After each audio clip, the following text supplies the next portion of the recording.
Tagalog. Uy pare, Bisaya ka no? Sabi nila kayo daw tumitira ng saging diretso sa puno. Bisaya, tawa, hala oy. Nga naman, ikaw ra ba Tagalog kumakain ng pagpag? At least kami fresh ang saging, kamo recycled. Tagalog, aba, at least marunong kami magtipid. Pagpag pa lang may second chance. Eh kayo, saging pa lang, siniseryoso nyo na parang jowa.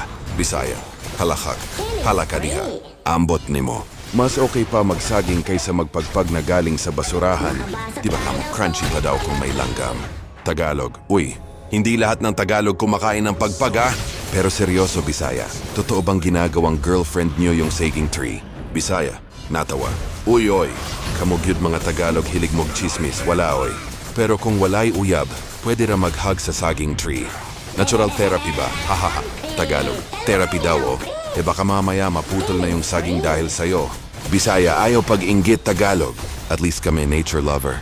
Kamo? Lover ng ulam kahapon. Tagalog, aba, may punto ka dun ah. Pero kung gutom ka na, sabihin mo lang, may pagpag akong tinago oh, lasa pa rin. Bisaya, hala. Lasa pa rin? Or amoy pa rin? Tagalog, aba, marunong ka ring bumawi ah. Pero sige, aminado ako. Masarap din saging nyo minsan. Pero wag lang yung puno ha. Bisaya, laughs hard. Ayaw lagi ag-worry. Di mi magbinuwang sa saging tree kung na kay banana Q diha. Tagalog, banana Q? Eh ako may pagpag Q!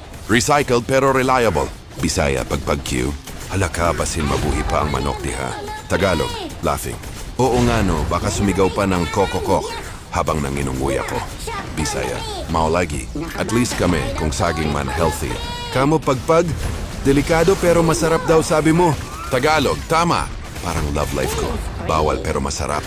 Bisaya, Saimra tadiha. Ang saging tree, bawal din pero kung lonely, di ma-resist. Tagalog, hahaha. Grabe ka talaga! Pero sige, peace tayo. Next time, ikaw magdala ng saging. Ko ng pagpag, combo meal na. Bisaya, deal. Saging pagpag combo. From nature to basura. Tagalog, hahaha. Basta wag lang sumama ang tiyan. Bisaya, bahalag sumakit basta busog.